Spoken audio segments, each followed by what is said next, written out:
자, 포스코 피처엠에 지금 뭐 양방향 다 열려 있죠. 결론적으로 41만 7천 원 넘기고 고점 다시 42만 2,500원까지 올라왔는데 그 기준에 프로그램 조금 멈춰 있더라도 우리가 매번 얘기하는 게 프로그램 멈춰 있더라도 프로그램 이외의 수급이 들어올 수 있다. 그리고 전체적인 그냥 일반적인 수급의 기준에서도 예를 들면 포스코 퓨처엠 퓨처뿐만 아니라 포스코 케미칼 아니, 포스코 홀딩스 이렇게 정신이 없어요. 뭐 자연스럽게 차분하게 제 것만 신경 써야 되는데 이건 뭐 업무를 지시를 해도 지시하는 대로도 안 되고 하니까 그냥 포스코 퓨처엠은 어떻게 돼 있어요 지금 수급 범위가 매도죠. 지금 계속해서 외국기관 매도 개인이 떠안고 있죠. 그럼에도 불구하고 주가는 계속 우상향이란 말이에요. 우상향 정도가 아니라 시가총액 8위까지 올라간 종목의 기준에 23%입니다. 응? 3월 말일 대비. 그러니까 뭐 외국인이 사야만 올라간다. 뭐 개인이 너무 많이 떠안았는데 이거 뭐 미친 거 아닙니까?라는 뭐 그런 표현이 시장에서 볼멘 소리로 나오는 거죠. 마찬가지로 에코프로는 뭐 수급이 뭐 뛰어나서 올라갔나? 2월 초순에만 반짝. BM도 2월 초순에 한 3% 들어왔다가 에코프로 BM도. 이것도 굉장히 중요한 교육이에요. 응?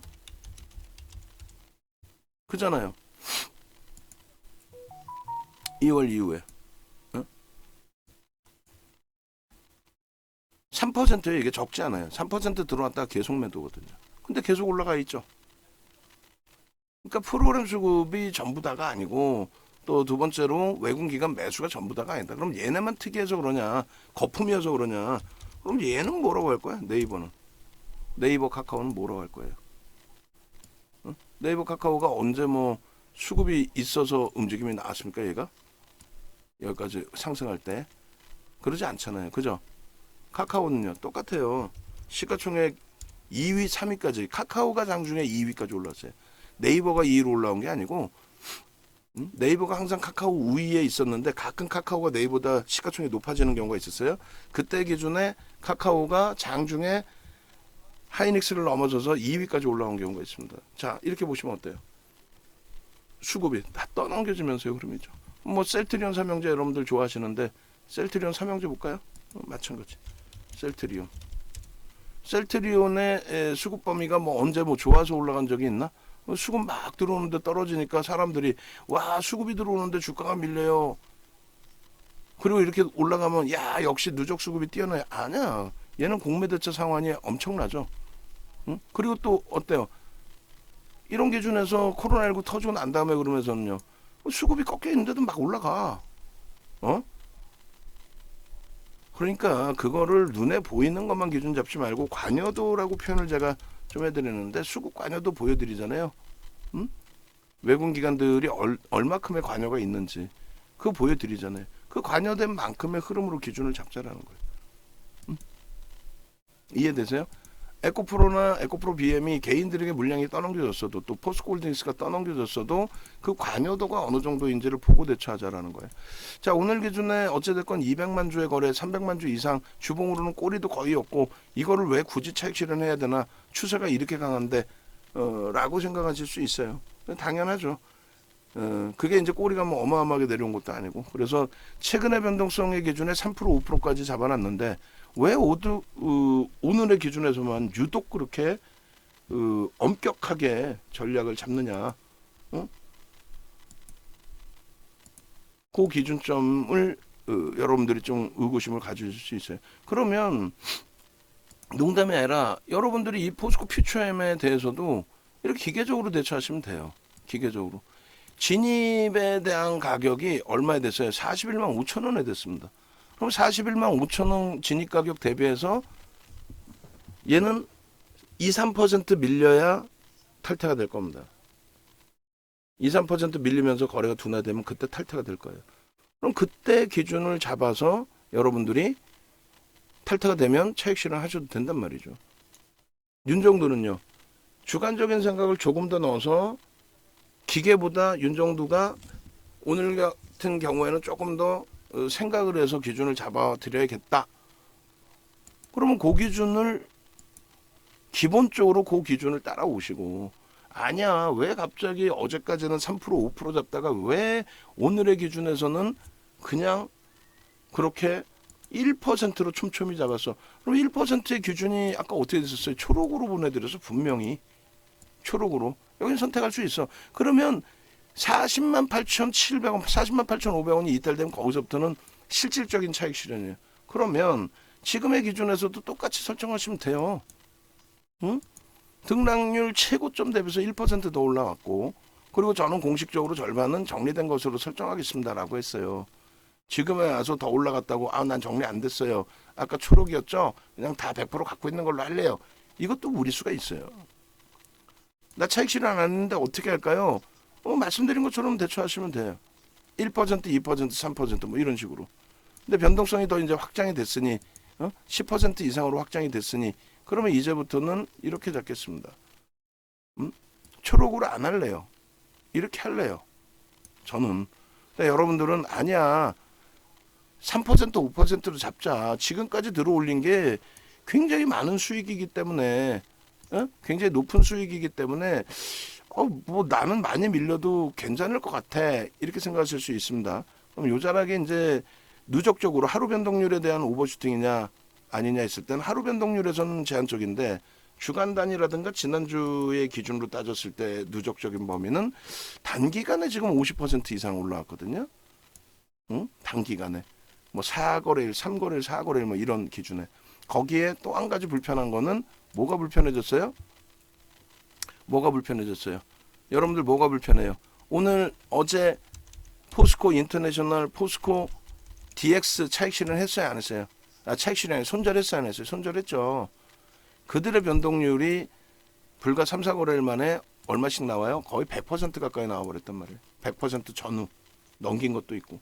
그러니까 결론은 그들 쪽도 피곤함이 있어서 눌려지면 심리적인 영향이 다 같이 형성이 돼요. 또 포스코 홀딩스는 뭐 수급이건 뭐건 다 떠나서 못 움직이잖아요. 응? 그러니까 얘만 갈 수는 있어. 얘 왜 못 가? 갈 수 있지. 근데 거기에서 이제 조금 주의를 잡아놓자.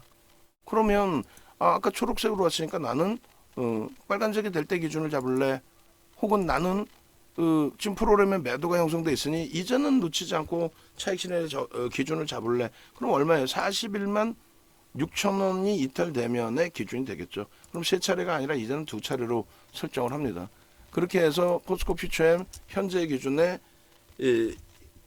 저는 20%로 10%로 잡겠습니다만 여러분들이 만약에 초록색이어서 20%로 잡고 있다라고 한다면 지금 현재 기준이 매직 계산기 잘라놓은 게 41만 7천 원입니다. 그 기준에 신규 편주가 간망이고 목표 주가 45만 원의 기준인데 요 기준에서 장중 고점이 42만 2,500원 한 템포 높아졌어요. 그럼 저 거래대금도 거래량도 굉장히 커졌습니다. 그 상태에서 1.5% 조정 시 그렇게 되면 41만 6천 원이에요. 41만 6천 원 이탈되면 절반 50% 차익 실현으로. 그러면 어차피 지금 가지고 계시더라도 조금 전에 초록색에서 차익 실현 안 하셨더라도 그럼 1% 위에서 파는 거야. 41만 2,500원 대비해서 3,500원 위에서 파는 거예요. 어차피 안 밀리면 최고 좋지. 안 밀리면 세상에서 제일 좋은 거지. 그 정도로 강하게 포스코 DX가 월요일날 상한가 갔을 때처럼 안 밀리고 올라가지만 세상에서 제일 행복한 거. 그 다음에는요. 이거 있잖아 라고 41만 원이에요. 40만 9,800원인데 여기는 뭐 41만 원으로 잡아도 돼요. 그리고 5%가 40만 1,400원인데 명목 가격 40만 원을 마지노선으로 설정할 수 있어요. 그건 개인 자유야. 이 정도는요. 오늘 기준에서 한번 털겠다는 거예요. 더 높게 따라 붙더라도 정리하겠다. 프로그램 쪽에 부담이 있고 단기 수급에 대한 부담이 있다. 이거 문자 발송하고 하나씩 보여드릴 거, 비교를 해드릴 거예요. 에코프로와 에코프로 BM. 여러분들이 느끼실 때는 에코프로는 초대박이고 또 에코프로 BM도 초대박인데 퓨처엠은 별로 못 오른 것 같잖아요. 그렇지 않아요. 물론 여기서 오버슈팅이 더 나올 수 있다라고 저는 분명히 생각을 합니다. 그런데 지금 기준에 결코 그들보다 못 움직였다고 이야기할 수 없습니다. 그래서 결론적으로 지금 가격 기준에 안 밀리면 최고 좋다 그랬어요. 이제 밀리면 공식적으로 이제 지금도 저는 10% 정리된 것으로 설정을 할 거고 공식적으로 정리가 된 것으로 기준이 잡히니까 여러분들 완벽하게 아까 약속했죠. 따라오기로. 주력주의 차익 실현이 나온 굉장히 오래간만에 기준이 된단 말이에요. 그러니까 어찌됐건 41만 원까지 안 밀리면은 요 범위 내에서 등락이 계속 왔다 갔다 한다면 절반은 차익 실현한 것으로 설정을 한다는 거예요. 그거 염두에 두시고 PNT도 오늘 차익 실현할 거예요. 차익 실현할 때 차익 실현 몇 개 덜어놓고 현금화 비중 좀 갖고 가면서 뭐 LNF 같은 경우에도 안 나쁘잖아요. 거래량 거래대금 고점 넘기면서 더 터져야죠. 34만 4,500원 넘기면서 더 터져야 돼. 그쪽처럼 좀 프로그램이라도 들어와주면 심리적으로 좀 더 위안이 되는 거고. 지금의 기준은 조금 아쉬운 부분이 있긴 한데, 예? 그리고 우리의 그 기준점하고 조금 차이가 나는 촘촘한 차익 실현이 되기는 하는 건데, 대신에 재편입을 눌려졌을 때 재편입을 시원하게 또 재편입을 할 수 있잖아요. 자, 보겠습니다. 비교 분석을 합니다. 에코프로 대비해서 수급이 어때요? 무지하게 좋죠. 에코프로 대비해서 주봉으로 볼까요? 자, 에코프로 대비해서 또 에코프로 BM 대비해서 수급이 어때요? 무지하게 좋습니다. 자, 그러면 비슷한 규모도 아니에요. 사실은 에코프로는 시가총액이 코스닥에서도 20위권 밖에 있었습니다.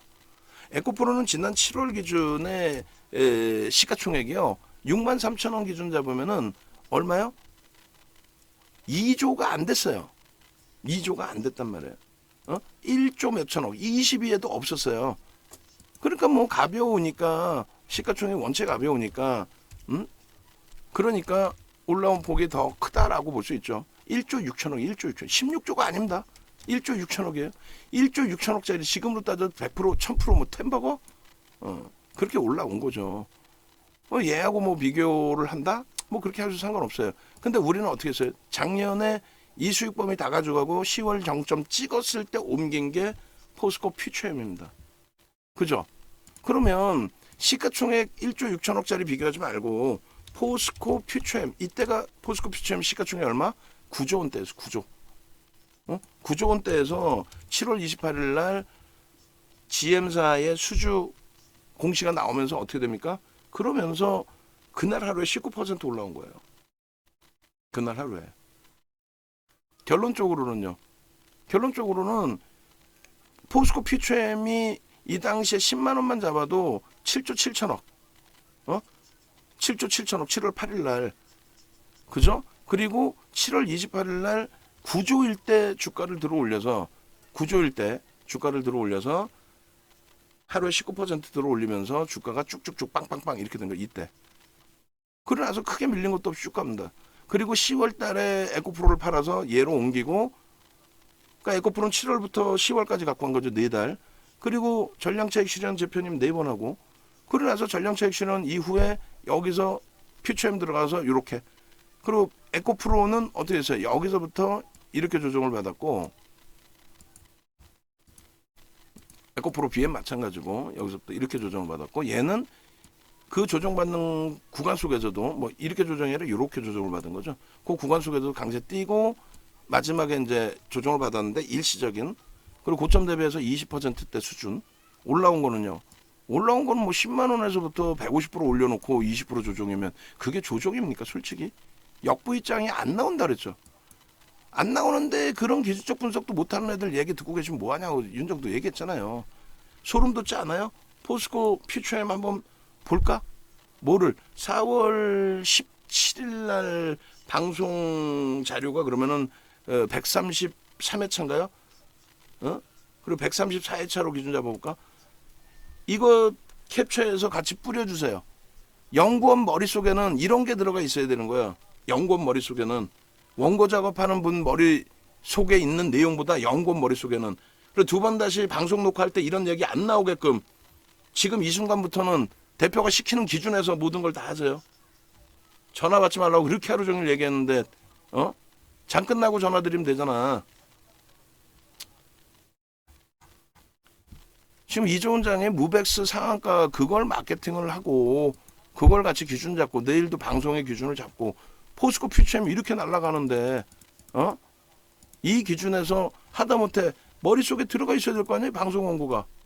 원고 작업하는 분도 그렇지만 야간에 서포트하면은 그래서 퓨처엠의 경우에 우리가 목표 주가를 어떻게 잡았어요? 41만 7천 원 목표 주가 잡을 때 이 내용을 알아야 문의 전화가 와도 대답을 하고 이야기를 할 거 아니야.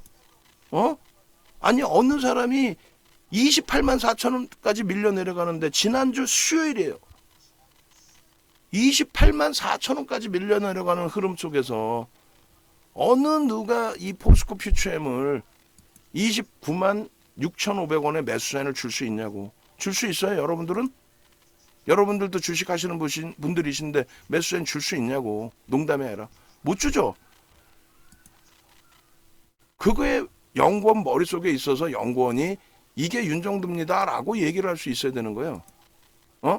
그래야 마케팅인 거고, 전화가 오면 아니 가입하려고 전화했지 물어보려고 전화했나? 가격 몰라서 전화하세요? 가격 다 알고 전화했지? 자산이 그렇게 많으시고 가입하려고 마음먹으신 분들이 그거 모르고 전화하셨을까? 그렇게 허투루일까? 다 알고 전화하신 거야. 그럼 전화 받는 분들이 연구원이 머릿속에 다 들어가 있어야 될 거 아니에요. 1월달 퓨처엠 얘기할 필요 뭐 있어? 지난주 목요일이네. 수요일도 아니고 목요일. 목요일날 얼마입니까? 목요일날 28만 4천 원까지 밀렸어. 이게 지금 문자 잘못 나간 거죠. 28만 4천 원까지. 그 28만 4천 원이라는 것도 머릿속에 있어야 돼. 누구 머릿속에? 연구원 머릿속에. 일반 사무직이 만약에 전화 받는다고 하면은 그분이 전화 응대할 때 그걸 외울까? 사무 보신 분이 주식을 어떻게 한다고? 그 28만 4천 원까지 밀렸는데 28만 6,500원에 사라고 문자를 내보냈겠지. 그래야 말이 맞지. 6,500원 매수, 29만 2천 원 매수, 29만 9천 원 매수. 그 다음에 14일부터도 계속 매수. 이거 고쳐줄 수 있으면 고쳐주세요. 어차피 28만 6,500원이라는 걸 우리는 다 알고 있으니까. 27만 6,500원을. 그리고 생각날 때 얘기하는데 어제도 얘기했어요. 원고 작성하시는 분들. 월요일자 그 종목 검색기 표출된 종목의 상한가 수익 부분이 그게 잘못 나와 있다고 수정해 놓으셔야 돼. 어제도 그대로 나갔어 또. 그리고 나서 9시 10분 8번 나가요 문자가. 금요일날 28만 4천 원까지 밀렸던 종목이 오늘 얼마입니까? 42만 2천 원이에요. 얼마 올랐어요? 14만 원 올랐어요. 14만 원 나누기 정확히 따져볼까요? 42만 2,500원 더 올라갈 수도 있고 여기서부터도 마이너스 28만 4천 원 나누기 28만 4천 원 해주면 얼마예요?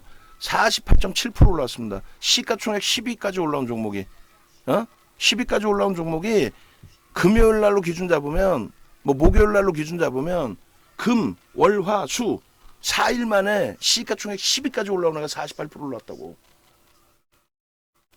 그거 한 방이면 문의 전화 온 사람한테 그거 한 방이면 얘기 끝나는 거예요. 연구원이 그걸 할 수 있어야지.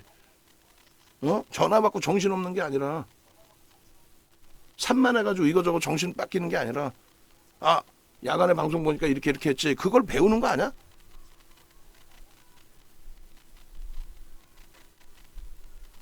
전화 와도 종목이 뭐가 있는지 뭐 했는지도 모르면 되겠어요?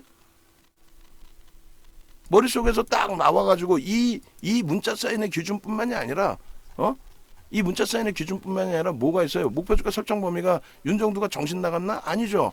그냥 막 잡아서 여러분들께 목표주가 설정해드리고 차익 실현 막 잡아드리고 윤정두의 감에 따라서 움직이고 그러나? 아니잖아요. 오늘의 명분은 에코프로하고 다 비교해드리면서 설명을 드릴 거라고. 이런 자료 내용들이 원고 써주시는 분 머릿속에 다 들어가 있단 말이에요. 우리가 그냥 들어가는 게 아니라 얘를 왜 처음부터 들어왔어요? GM사의 수주 13조 7천억. 근데 저평가가 아니야. 이 수주를 다 납품한다고 해도 저평가가 아니야. 왜? 이게 1년짜리가 아니거든.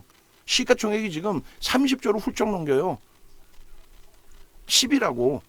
폐배터리 같은 소리 하고 있어. 폐배터리가 무슨 실질적인 실적에 영향을 줍니까? 못 줘요. 농담이 아니라. 응? 얘네들은 이명박 전 대통령 정부 때부터 해서 자원 외교한다고 그때는 굉장히 큰 문제가 됐잖아. 그 큰 문제 이후에 지금 어찌됐건 아르헨티나인가요? 염호 가지고 있고 그러니까 원자재 확보하고 있고 유통망 공급망 다 갖고 있는데 IRA를 부각을 시켜놨어. 지금 솔직히 IRA 얘기 나와요? 얼마 전에 변동성 나올 때 IRA 유럽발 IRA입니다 이렇게 얘기했지만 중국하고 전 세계가 전쟁한대요. 그렇게 해서 시진핑 주석하고 시진핑이죠 지금 후진타오 아니죠 시진핑 맞죠? 시진핑 주석하고 바이든 대통령하고 몇 달 전에 한번 만날 때 악수를 뭐 3분을 했다는 등 그런 이슈가 나옵니까? 미국의 채권, 미국은 달러를 찍어서 먹고 사는 게 아니라 미국은 채권을 찍어서 먹고 살아요. 그럼 미국이 채권을 찍어서 먹고 사는데 그 채권을 누가 제일 많이 갖고 있어? 중국이잖아. 중국, 일본, 사우디, 우리나라, 대만. 대만이 왜 많이 갖고 있어? 보호를 해주니까요, 미국이. 그거 팔아서 먹고 사는 게 미국인데, 당장 중국하고, 야, 일로 와봐. 한판 붙자 해가지고 대판 싸울까? 중간 선거 앞두고 IRA에 강조를 했다고 그걸 몇 번을 말씀드려. 우리는 주식시장에 있으니까 주식시장에 관련된 내용만 알면 돼요. 악재도 아니라고 그랬고, 만약에 그것에 대한 호재성에 대한 얘기를 하더라도 그것에 대한 유통망 공급망 원자재 확보 능력이 포스코 케미칼이 가장 뛰어나기 때문에 그래서 삼성 SDI하고 공급 수주 계약 체결이 이루어진 거고 그 다음 포드사하고 작년 9월에 포드사하고 미팅을 했고 올 상반기에 이런 게 나올 걸로 예상을 하고 있고 우리 케빈 선생님 릴렉스 그러시는데 일부러 그러는 거야. 일부러 지금 악을 쓰는 거야. 역동적인 모습 보여주려고. 농담이 아니라 지금 이거 보여드리면서 뭘 보여드리려고 하냐면은 목표 주가 설정 범위 보셨죠? 우리가 그냥 막 들어가는 게 아니라 그랬잖아요. 테슬라의 기준 보고 이거요? 12번 문자 사인 나갔죠? 이런 자리면 계속 나가. 이걸 왜 팔아? 양봉인데. 밀리지도 않아. 계속 올라가. 쭉쭉쭉 올라가.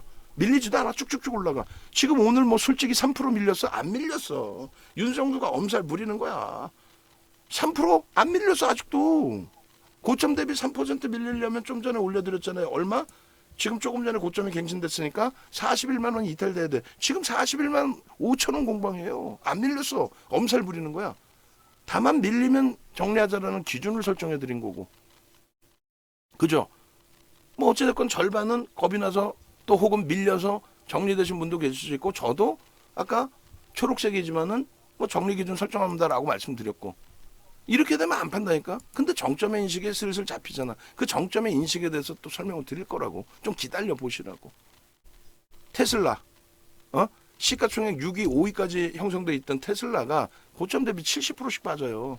그만큼 프리미엄, 그만큼 거품 그게 높다라는 거야. 그죠? 그럼 결론적으로 이렇게 시가총액 순위에도 없다가 1월 중순까지 그러니까 우리나라 2차 전지 다 박살났죠. 그러니까 우리는 비중을 벌써 이미 다 줄여놨었잖아. 근데 그때까지 매수사인 내고 악을 쓰던 친구들이 주가 많이 밀리니까 말도 못하고 징징대고 있다가 손절 안 했어요. 이상한 소리 하고 있다가 1월 26일 날 그날이 뭔데요? 정확히 테슬라가 10위로 복귀하고 정확히 하루에 막 10%씩 테슬라가 변동이 나왔고 정확히 우리나라의 연휴가 끝나고 25일 날은 그날부터 갈 줄 알았어. 로봇 관련주 레인보우 로보틱스가 상한가 25일 날. 상한가 가면서 7천억 분이 안 돼요. 1900만 주짜리. 다 기억해. 왜? 그 수익 다 잡아냈으니까. 그러고 나서 26일 날 14.33%입니다. 끝자리도 틀리지도 않아. 14.33% 테슬라의 기준을 잡아드리면서 이게 2월 17일이에요. 저 장대 양봉 나올 때가 1월 말이란 말이에요. 그때 기준에 14.33% 올라온 포스코 케미칼. 저 양봉, 일봉의 양봉. 아까 분봉에서 양봉으로만 그 말장난하는 애들 양봉으로만 대박 나셨죠? 이거 얘기하잖아요. 우리는 그거 안 한다고 그랬잖아. 그거 안 하고 정확하게 분봉의 기준에서도 1월 26일 10시에도 16만 5천 원의 매수가 나가요. 그 전에 17만 원대가 바닥이었고 그리고 손절 범위까지 설정했고 도저히 못 견디시니까 결론은요. 이렇게 했잖아. 이렇게 분봉에서 단 한 번도 미끄러지지 않고 쭉쭉쭉. 그러니까 우리는 양봉에서 안 판다. 12번의 매수. 다른 친구들은 다 매도했대. 방송국 가고 옆에 들어보니까 다 매도했대. 왜? 2차 전지 폭락인데 반등 나올 때 빨리 정리해야지. 그럼 다 매도했대. 그게 1월 26일이고 1월 31일 날 갭상승 이후에 음봉 떨어져. 이날 우리가 전량 정리를 하고 재편입을 합니다. 그러나서 2월 1일부터 에코프로가 그 흐름을 가져간 거예요. 에코프로가. 이게 4월 14일이거든요. 4월 14일. 4월 14일에 이 양봉 13일 날 28만 4천 원까지 밀렸다니까요. 28만 4천 원 밀리고 돌리는데 매수하잖아. 윤정도는 바로 1% 돌리자마자 매수 얼마? 28만 6,500원. 그러면서 이 캔들 두 개를 묶어서 왜 교육 안 받으시는 거야? 네이버에서 윤정도 검색하셔서 홈페이지 오시면 이 밑에 오른쪽 화면에 보시면 2022년 VOD 이렇게 있죠. 그리고 2월 달에 4시간짜리 변동성 매매 VOD 있어요. 이거는 변동성 매매 플러스 완전 대바닥에서 잡는 캔들 패턴 기준, 그리고 삼선 전환도, 이동평균선의 기울기, 추세 매매의 기준, 그리고 뭐라 그랬어요? 거래대금 필살기. 근데 2월 달에는 거래대금 필살기를 가장 강조를 합니다. 변동성 매매 해야 되니까. 그렇게 해서 이 삼선 전환도로 그림을 그리면 결론은 이날의 기준에서는 캔들이 이런 모양새가 된다. 얘를 주봉으로 볼 수가 없으니까. 주봉으로 보면 여기까지 다 봐야 되니까. 그죠? 여기까지 이렇게 5개를. 그 다음에 얘가 끝나서 이날 14일의 주봉은 이렇게 됐다. 주봉이 아니라 삼선 전환도로 3개를 묶어서 보면 이렇게 됐다. 변동이 커진 꼬리 달린 흐름을 기준해서. 그 다음에는요. 그 다음에 올라오면 이런 양봉 그 이상의 흐름이 나온다. 요거를 설정을 해드리고 문자 사인을 14일에만 8번 보냈습니다. 오늘은요. 오늘 문자 사인 몇 번 나갔죠? 매수의 문자 사인. 오늘 거 저 있나요? 오늘 거 제가 한번 찾아볼게요. 오늘 거도 올려드린 것 같은데 오늘 문자 사인이 18일, 19일, 19일 문자 사인 한번 봅시다. 19일 문자 사인 매수가 이만큼 나갔어요. 매수가 39만 원, 40만 원, 39만 4천 원, 40만 1,500원, 40만 8천 원. 그리고 41만 2천 원의 매수를 낼까 말까 고민하다가 멈춰 있고 밀리면 차익 실현합시다의 기준을 설정해 놓고 지금 안 밀려. 200만 주야 벌써 거래량이. 얘기했죠. 거래량 300만 주 터지면 오버슈팅 제대로 나올 거라고. 지금 거래량 200만 주야. 오히려 42만 2천 원 넘기면 신규 매수 사인 나갈 수도 있는 상황이야. 차익 실현한 사람은요. 2% 위에서 못 사주나 그 정도쯤을? 포스코 DX 손절도 하는데? 결론적으로 이거 그려드리면서 어떻게 설정을 잡아드려요? 장악형 이런 거는 초기 단계에서 말씀드리는 거고 이러한 갭에 대한 목표 주가 계속 설정해드렸고 21만 1,500원 귀엽죠? 1월 31일 날 23만 4,500원의 갭 상승 이후에 밀려 내려올 때 전량 차익 실현했는데 25만 3,500원이 목표 주가로 다시 설정이 된 거죠. 음봉 떨어져서 내려왔기 때문에 종가가. 그 다음에는요. 27만 원이야. 2월 9일 날 사상 최대치 신고가 랠리하고 있는데 다들 2차 전지 겁먹고 아무도 못 살 때 저 때 살 수 있었다고? 뻥치지 말라 그래. 2월 1일 날 에코프로 BM이 9%씩 올라가는데도 못 샀잖아요. 다들. 뭔 소리들 하고 있어. 얘가 제일 1등이었어요. 제일 들 빠졌고 제일 강했고 제일 먼저 신고가가 나왔고. 그리고 에코프로 BM이 움직인 거예요. 그럼 그들이 과연 얼마만큼 움직였는지. 그럼 포스코 퓨처엠이 지금 정도 올라왔을 때 그들하고 비교했을 때 오버슈팅 자락인지 누적적으로 오버슈팅 자락에 진입되고 있다는 거예요. 그래서 도망갈 구멍을 열어두자라는 거예요. SK 아이테크놀로지 다시 8만 9천 원 향해서 갑니다. 윤정도 눈 시퍼렇게 뜨고 쳐다보고 있어. PNT도 이제 차익 실현 나갈 거고. LG화학 81만 원 정도까지 돌리면 매수세 나갈 거예요. 이렇게 해서 31만 원을 잡아드린 게 3월 7일이에요. 한 달 전에 31만 원. 그런데 중요한 거는 이 37만 원의 방송 화면이 4월 10일입니다. 지난주 월요일이에요. 지난주 월요일. 주가가 얼만데? 27만 원, 29만 원, 저 얼마? 30만 원? 4월 10일 날 정확히 봅시다. 30만 원 그때 빵 넘기고 있을 땐가? 30만 5천 원이네. 30만 5천 원 대비해서 지금 얼마가 올라왔어요? 12만 원 수준이 올라요. 12만 원. 30만 원 기준 잡고 12만 원, 40%가 올라온 거야. 근데 여기서 30만 5천 원, 지금 뭐 하루에도 14%씩 올라오니까 별거 아닌 것 같지만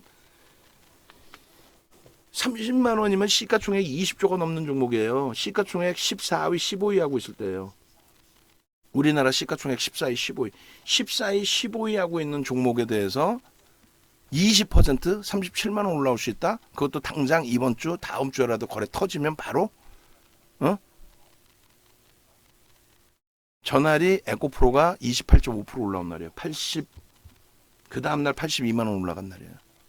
에코프로 BM이 22% 올라온 날입니다.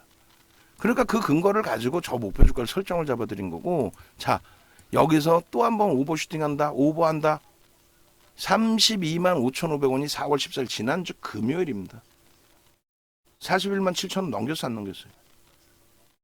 이렇게 설정해 드릴 때는 에휴 저 윤정도 짜증나. 뭐 연장이야. 나 혼자 할 수 있을 것 같아. 장이 이렇게 좋은데 뭘 사도 가는데 뭐. 뭘 사도 가는데 지금 에코프로에 물려 계신 분들도 계시고, 얼마에? 80만 원에. 우리 방 말고 우리 방에도 계실 수 있지만 밖에서 50만 원에 사라고 때 안 사다가 70만 원, 80만 원에 사는 사람들 있잖아요. 꼭. 그 사람들이, 그분들이 잘못됐나? 전문가라는 친구들이 잘못된 놈들이지. 응? 그리고 에코프로 꺾이니까 13일 같은 경우에 2차 전지 끝났다고 다 팔라고. 그러면서 포스코 그룹주들까지 싹 팔라고 한 거 아니야. 우리는요 다 사지, 다 사.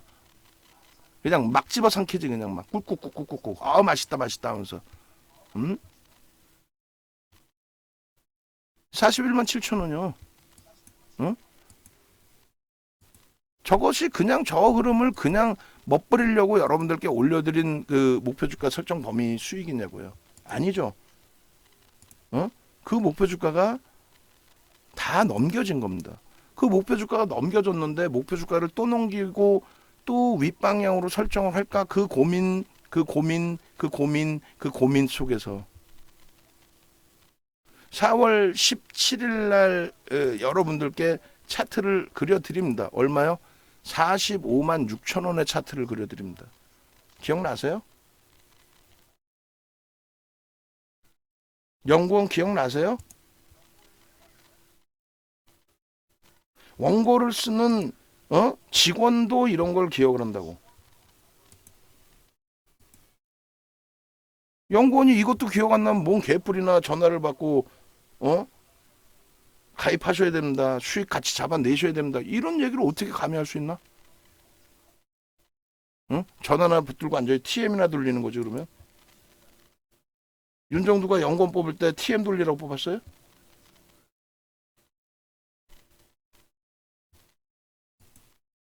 심각한 거예요. 이번 기회에 회사의 업무 분담이나 이런 것도 명확하게 진짜 제대로 돼야지. 2020년 이후에 이런 적 없어. 그 이전에는.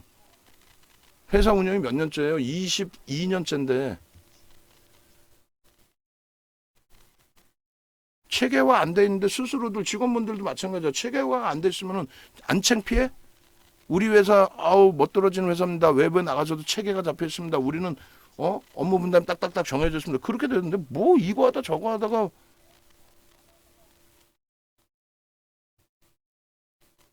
결론적으로 포스코 퓨처엠, 포스코 퓨처엠. 응? 프로그램 수급 제한 쪽이에요. 지금 매도도 나오는 것도 아니에요. 그러면 분명하게 누군가 사고 있다라는 거고 관여도가 높다라는 거예요. 관여도도 짧게 말씀드리면 매번 말씀드리지만은 개인들이 많이 샀는데 주가가 올라요. 그게 포스코 홀딩스 쪽에서 보면 좀 더 이해가 빠르실 수 있는데, 예를 들면 포스코 홀딩스 계속 개인들이 떠안았잖아요. 그러면 이번에 가장 많이 오른 뭐 6%하고 7% 개만 한번 볼게요. 이 밑에 6% 8%까지도 볼까요? 보시죠. 매도와 매수가 있을 건데, 매수의 관점 기준에 이때의 기준에 370만 주에서 외국기관 합작해서 얼마? 100만 주 정도 거래가 있었죠. 그러면 25% 이상 관여도가. 그 다음 여기는 얼마야? 한 40만 주 정도죠. 그럼 15% 정도인가요?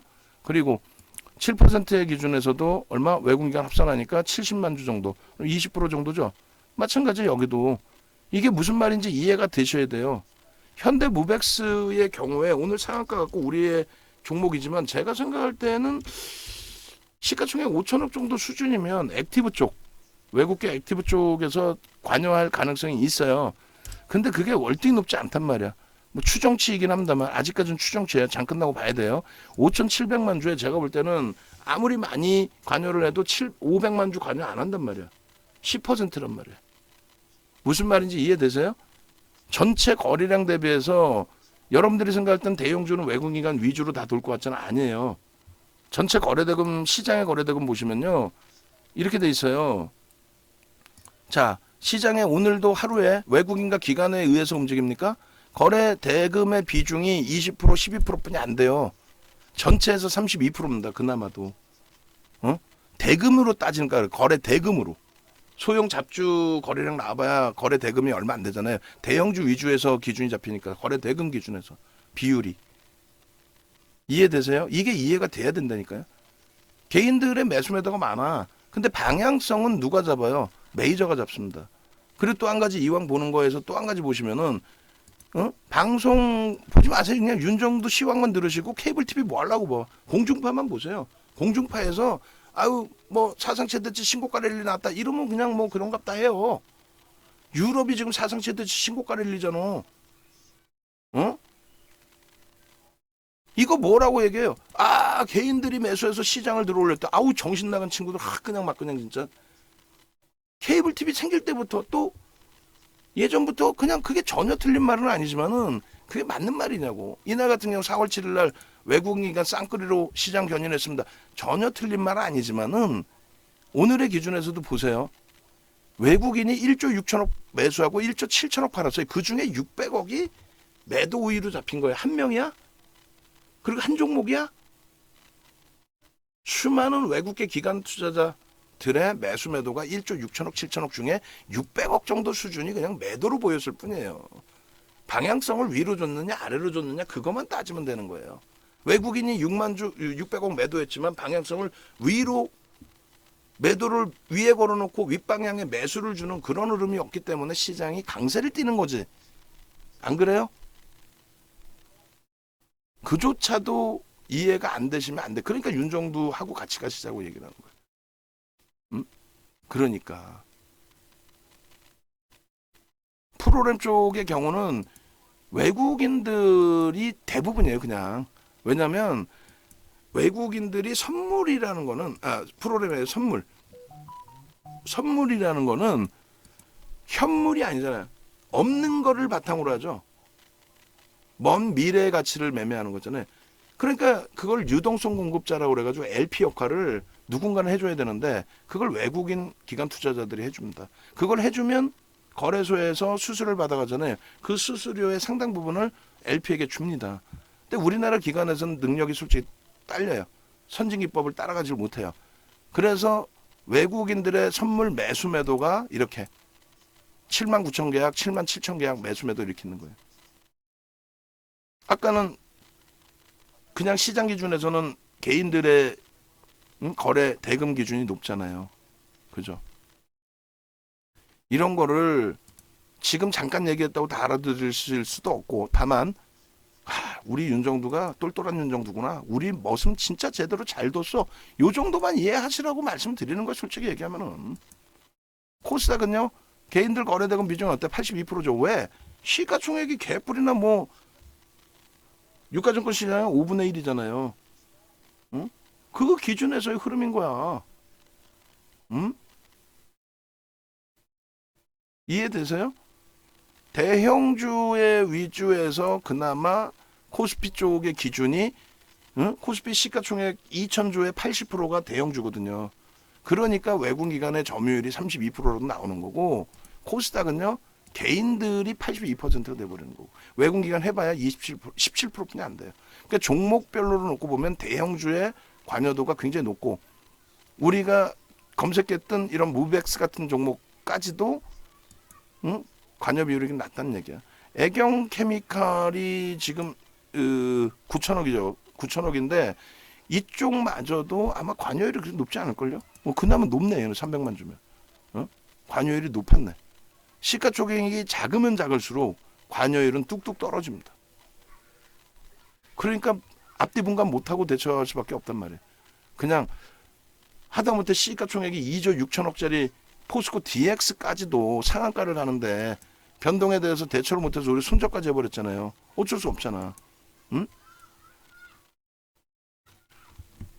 그러한 상한가 가는 종목의 기준에 그나마도 1조 이상짜리다 보니 외국기관 관여도가 형성되는 거예요. 무백수보다도. 이해되세요?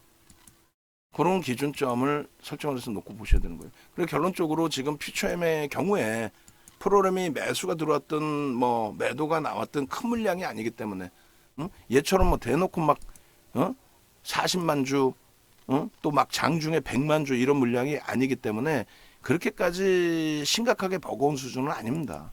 짧게 끊는 이유는 그만큼 덜 밀리겠다라는 생각이 있기 때문에 짧게 끊어야 덜 밀리더라도 3% 5% 정도 밀리면 짧게 끊어내야 거기서 재편입할 수 있으니까.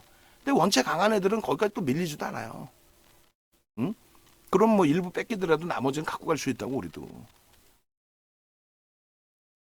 결론적으로 200만 주기 때문에 지금 1시에요. 고점 다시 넘기면 이제 300만 주 넘겨요. 근데 요 기준에서 이제 그 저점이 낮아지고 프로그램 매도가 좀 확대가 되면은 여러분들이 느끼는 체감 온도는 휘청휘청합니다. 왜? 여러분들은 500원 단위로 보시니까 퍼센테이지로 안 보고. 그러다 보니까 그냥 막 41만 원 깨지면 그냥 깜짝 놀래고. 근데 고점 대비해서의 등락률로 보셔야 되는 거고요. 그리고 이미 절반은 전량 차익 실현 돼 있으셔야 돼요. 농담이 아니야. 약속했어요, 우리. 그리고 추가적으로 3% 밀리면 전량 차익 실현의 기준이 잡혀 있어야 된다. 그렇게 말씀을 드리는 겁니다. 아시겠어요? 3% 밀리면. 그래서 아까 올려드린 기준의 설정 범위, 그 기준의 설정 범위대로 이게 아닌데 어느 거였죠? 그 기준의 설정 범위대로 대처를 하셔야 되는 게 옳다. 초록색 말고 문자를 아까 보내드렸었는데 그 문자는 여기다가 다시 안 올렸나 보구나 제가. 그럼 다시 전체적으로 뿌리세요. 뿌려서 우리는 캡처해서 캡처 화면까지도 같이 뿌리세요. 우리는 이렇게 설정을 해서 이렇게 차익 실현 범위를 설정을 했다.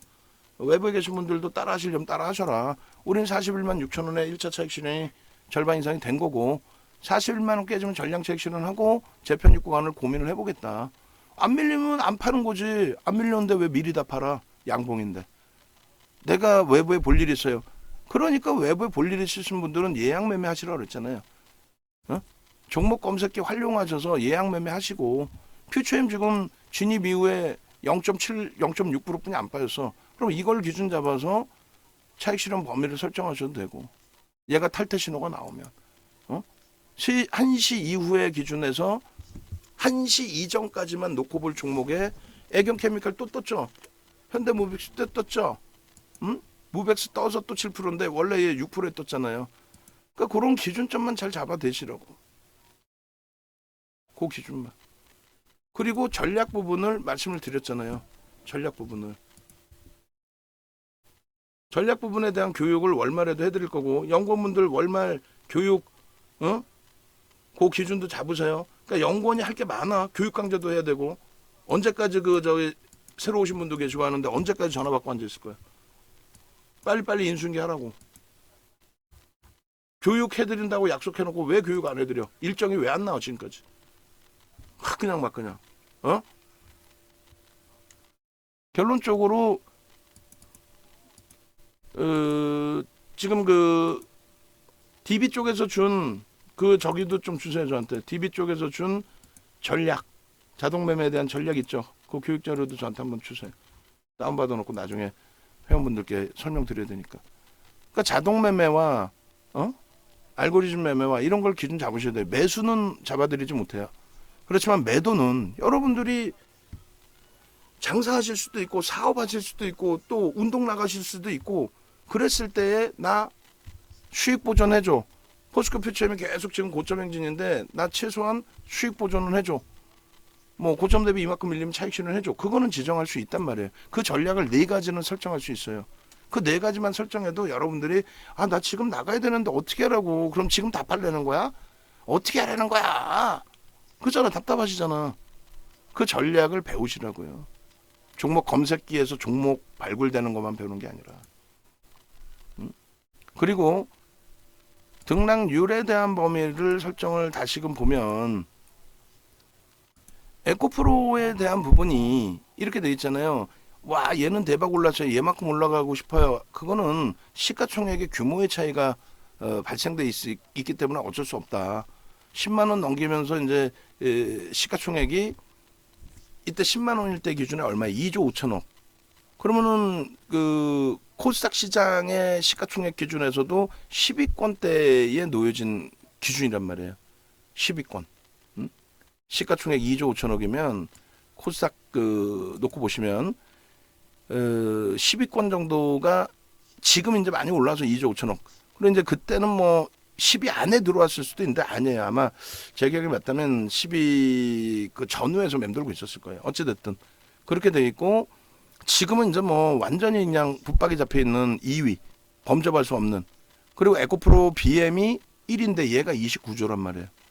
그죠? 그리고 포스코 퓨처엠이 32조야. 에코프로 BM하고 비교했을 때 올라갈 자리 충분합니다. 그러니까 재편입 설정을 하는데 그러면 두 가지를 놓고 따져봐야죠. 퓨처엠이 에코프로 BM이 2월 1일 날 얼마였냐면 시가총액이요. 2월 1일 날 10만 원이었으니까 9,780만 주짜리예요, 얘가. 9,780만 주.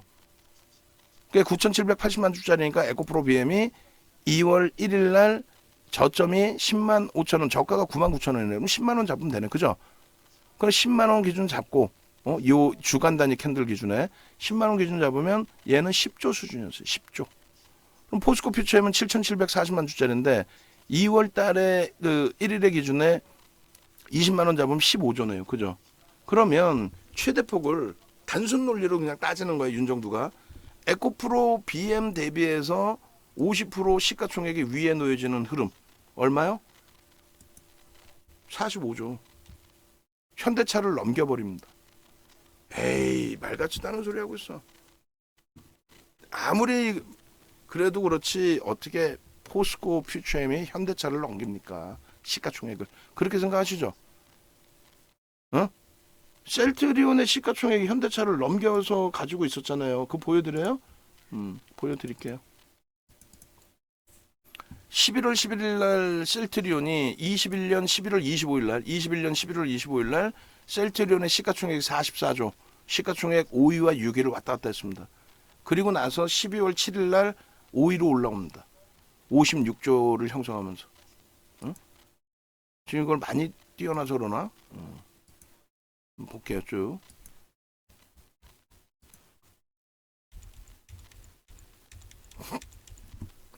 셀트리온 11월 25일 날 현대차 위에 있죠. 셀트리온이 현대차 위에 있는 게 가능키나 한 얘기예요. 솔직히 얘기하면. 그럼 삼성 바이오로직스가 지금 현대차 위에 있는 게 가능이나 한 얘기입니까? 불가능한 얘기예요, 사실은. 불가능한 얘기라고. 농담이 아니라. 응? 실적이 안 나오는데 이렇게 올라와 있었단 말이에요. 얘네들 시가총액 이날 기준에 12월 7일 더 올라갔어요. 1월 달까지 올라갑니다. 55조 26조면 얼마야? 80조죠. 80조 90조에 달했단 말이야. 셀트리온 제약까지. 하이닉스의 시가총액을 얘 3개가 넘겼다니까. 에? 하이닉스의 시가총액을 얘 3개가 넘겼어요. 하이닉스 영업이익이 이때 당시 막 10조 이상 막 나오고 그럴 텐데. 셀트리온 삼형제가 영업이익 1조 몇천억 정도였거든요. 1조 2조가 안 됐어. 2조가 안 된 애가 이렇게 돼 있는 거 이건 정상이라고 생각해? 왜 지금에 와서 2차 전지에 대해서만 자신감이 그렇게 없어?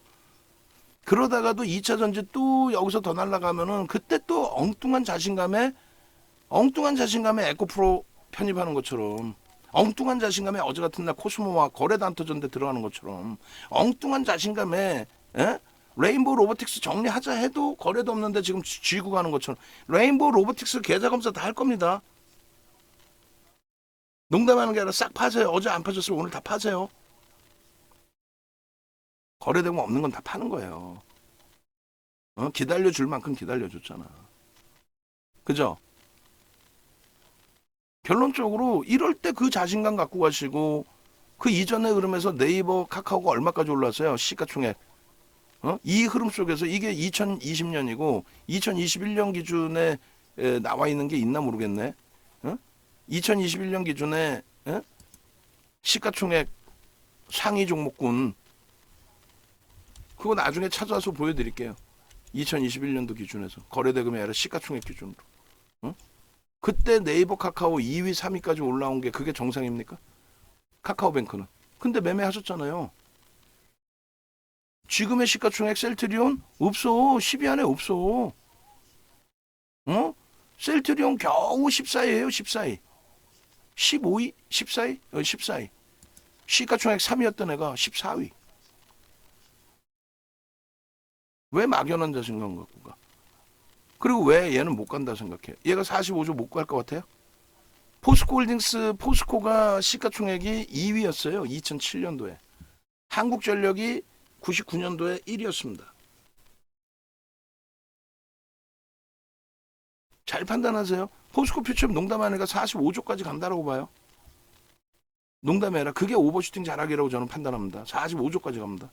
그게 언제 될지 모르겠지만. 제가 볼 땐 상반기 내로 가. 왜 상반기 내로 저기 그 대체할 종목이 없어. 업종군이 2차 전지의 기준에 테슬라 급락 나오기 전에 민주당이 미국의 민주당이 힘을 잃기 전에, 그리고 포드사 쪽에서의 수주 범위를 가지고 있기 때문에 그 모멘텀까지 포함해서 45조까지 봅니다. 단순 논리예요. 에코프로 BM의 1.5배 수준의 시가총액 기준을 설정을 들여다본다. 그럼 왜 정점으로 인식하고 차익 실현했느냐? 그 근거도 준다라고 하지 않았느냐? 목표 주가 그냥 뭐 대충 줄긋고 갭에 대한 목표 주가 이것 때문에 기준을 그렇게 잡았느냐? 그건 아니죠.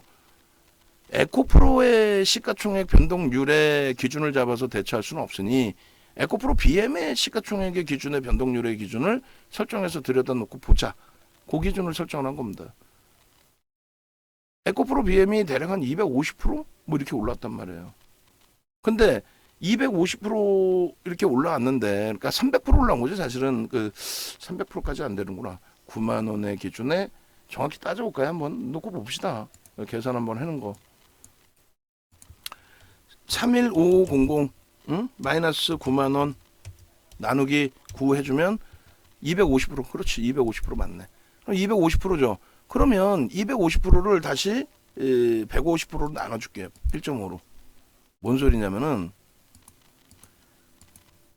160%에 그러면 무슨 얘기냐면은, 이게 무슨 논리냐면은, 에코프로 BM 대비 시가총액이 포스코 퓨처엠이 에코프로 BM 대비 1.5배 수준이었다라고 말씀드렸잖아요.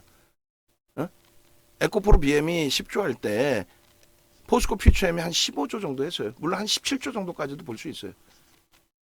그러면 결론적으로 에코프로 BM의 시가총액이 1.5배짜리니까 에코프로 BM이 250% 올랐다면은 대략적으로 한 160%, 150% 정도 올라오면은 거의 비슷한 변동률의 기준이 되지 않나, 이렇게 설정을 하는 거예요. 윤정도 입장에서.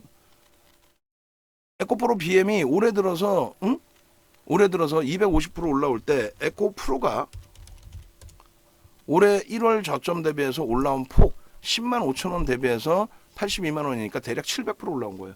3배수 이상. 그죠? 그잖아요. 그럼 에코프로하고 에코프로 BM하고의 시가총액 비율은요, 얘가 4분의 1 수준이었죠. 그러니까 그런 거 감안해서, 그렇다면은 포스코 퓨처엠의 경우 뭐 어찌 보면 개똥 철학이고 밑도 끝도 없는 내용이 될 수 있어요.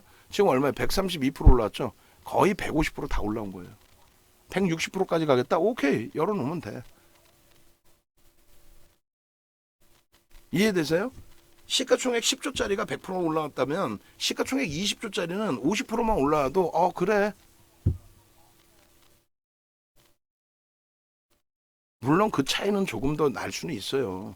덜 올라오든 더 올라오든. 그 정도 설정 범위로 놓고 보자는 거예요.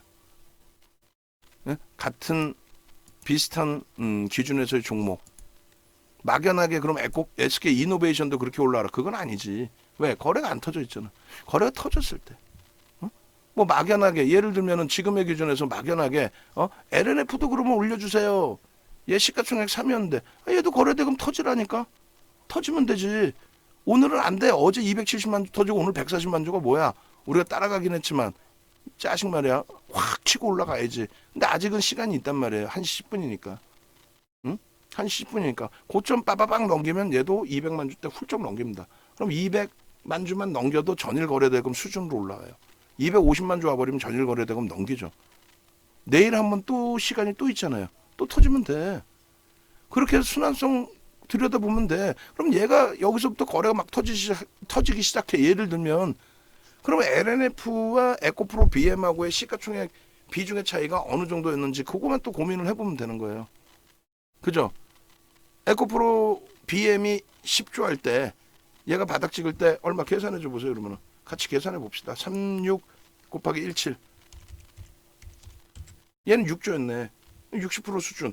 그럼 250% 올라왔으니까 오히려 얼마 얘는 한 400% 이상 올라와야 돼. 지금 얼마 96%네.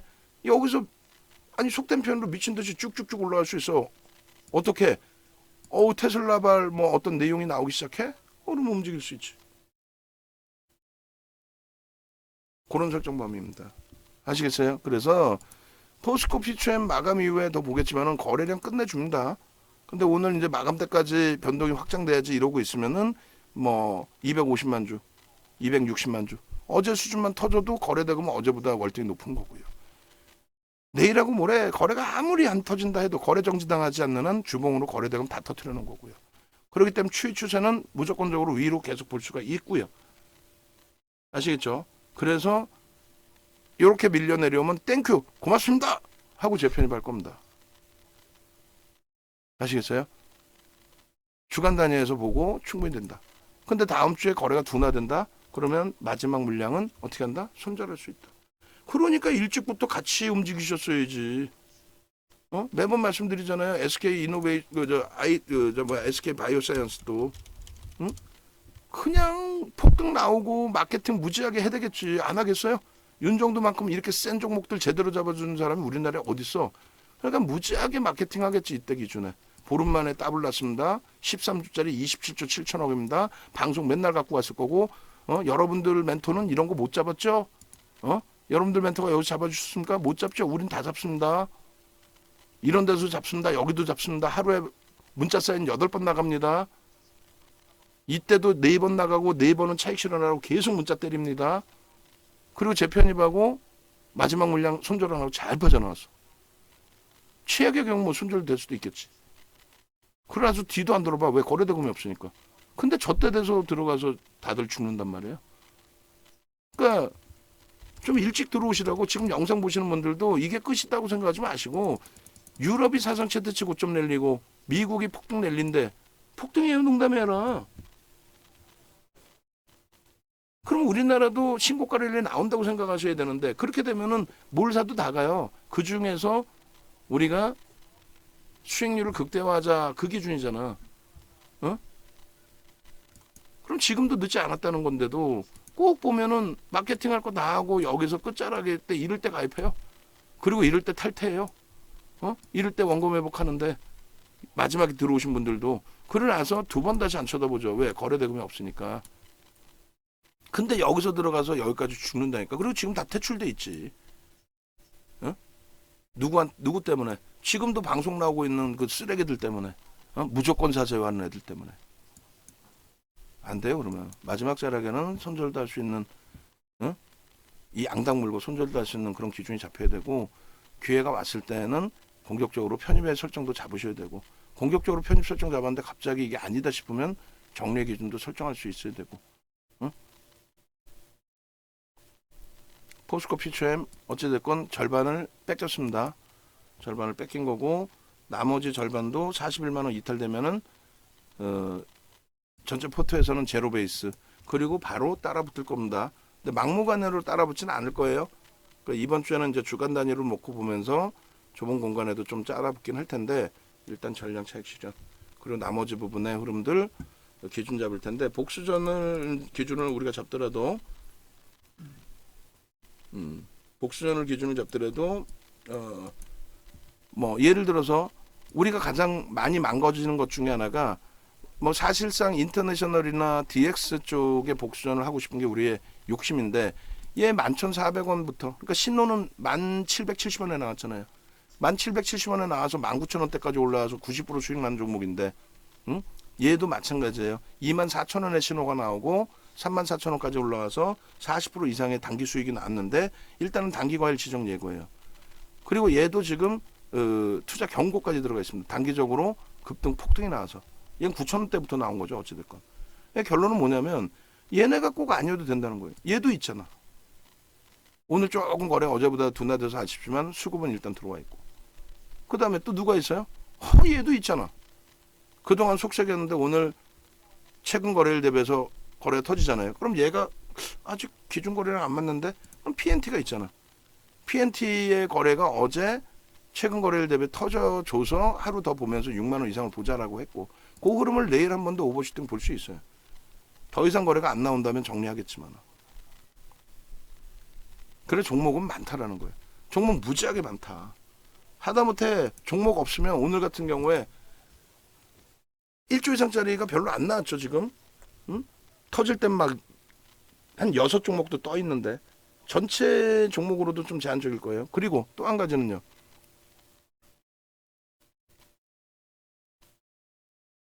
오늘 개장 초부터 현대 무벡스가 1순위로 나왔어요. 응? 현대 무벡스가 오늘 개장 초에 1순위로 나왔어요. 농담이 아니라 무벡스 올려드릴 때 V1300에서는 없었다고. 종목이. V1000에서는. 무벡스는 떠 있는데 여기서는 안 나와서 깜짝 놀랐어요. 야, 거래 터진 1조 이상짜리가 하나도 없단 말이야? 거래 터졌는데 다 음봉이란 말이야? 이거 봐라. 이해되세요? 그렇게 하고 복수전 말씀하셨는데 포스코 DX의 복수전은 얘가 안 밀린다는 가정에서 얘가 41만 원 이탈돼서 밀리면 얘도 또 손절입니다.